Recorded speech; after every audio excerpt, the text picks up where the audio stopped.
hablas. Y créame, hermano, que eso es algo que se aprende con el tiempo. A su nombre. Con el tiempo te das cuenta que en realidad lo mejor no era el futuro, sino el momento que estás viviendo, el instante presente. Y escuche esto, con el tiempo aprendes que un buen pastor no se encuentra fácilmente. Y aquel que lo tiene debe de aprender a amarlo, obedecerlo y respetarlo. Mire, yo me honro que en mi vida Dios me dio un buen pastor.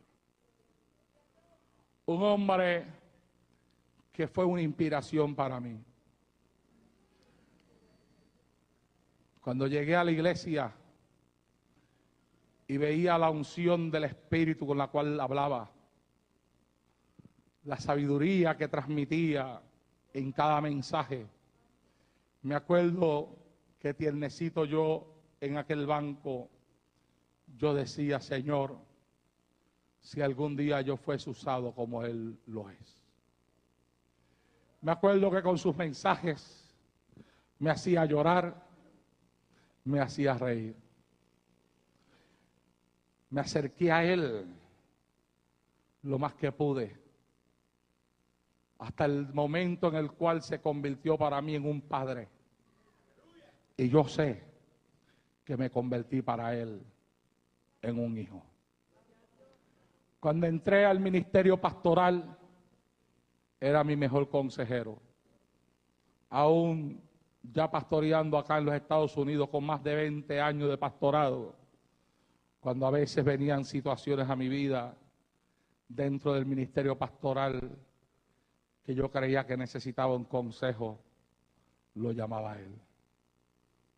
Con unos casi 50 años en el ministerio, él había acumulado en su vida sabiduría para aconsejar. En él siempre encontré el consejo apropiado, el consejo sabio. Siempre hubo en él una palabra sabia para mí. ¿Sabes qué?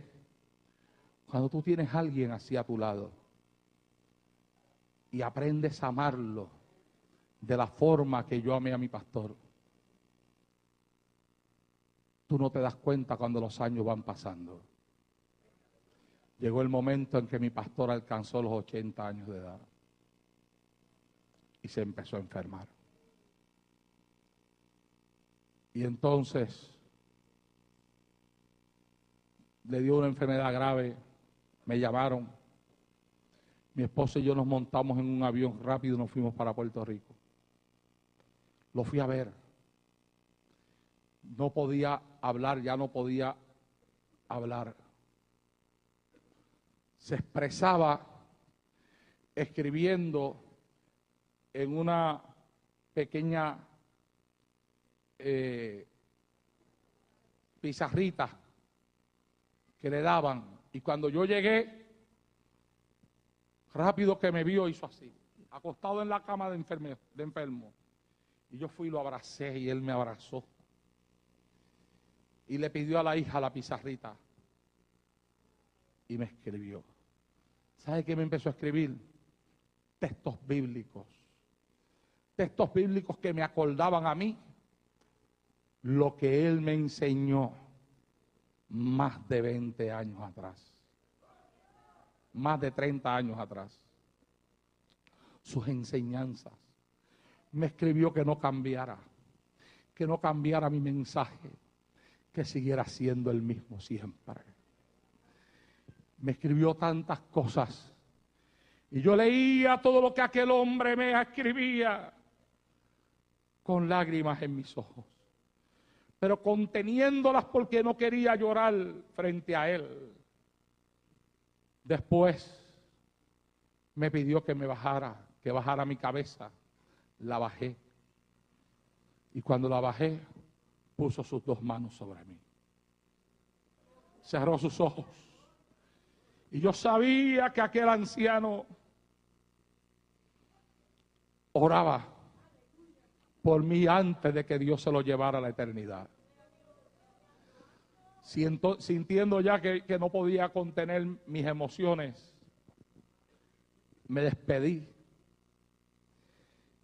y comencé a salir del cuarto y mi esposa al lado mío. Y yo no quise mirar para atrás, porque mi espíritu me dejaba ver que después que yo regresara a los Estados Unidos no lo volvería a ver más. Y yo estaba tan compungido en mí que yo no quería mirar para atrás, pero mi esposa miró. Mi esposa me dice que cuando ella miró para atrás, él me estaba mirando a mí con una sonrisa en sus labios, haciéndome con la mano. Serebequita la vaquía más soy.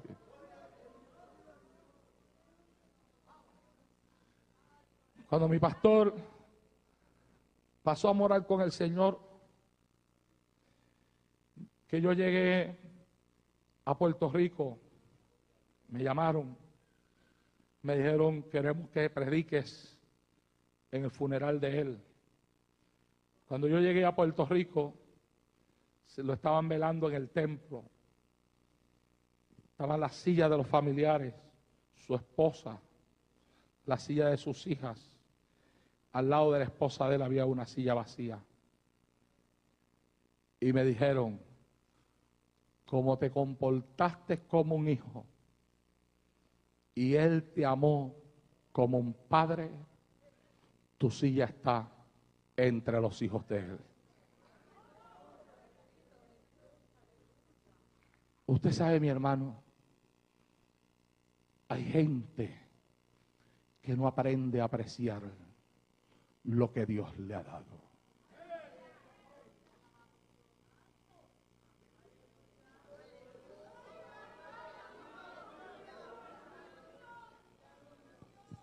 Se creen que los pastores lo van a tener para siempre, pero no es así. Nosotros no duramos para siempre. ¿Sabe algo? A mí ya me mandaron noticias del cielo. Y las noticias fueron claras para mí y fáciles de entender. Hace meses atrás, pastor, teníamos una campaña en nuestra iglesia con un tremendo hombre de Dios. En medio de una tremenda unción del Espíritu, aquel hombre se acercó a mí, me tomó la mano, me dice, siervo, así dice el Espíritu de Dios, prepárate porque planifico mandar a buscarte.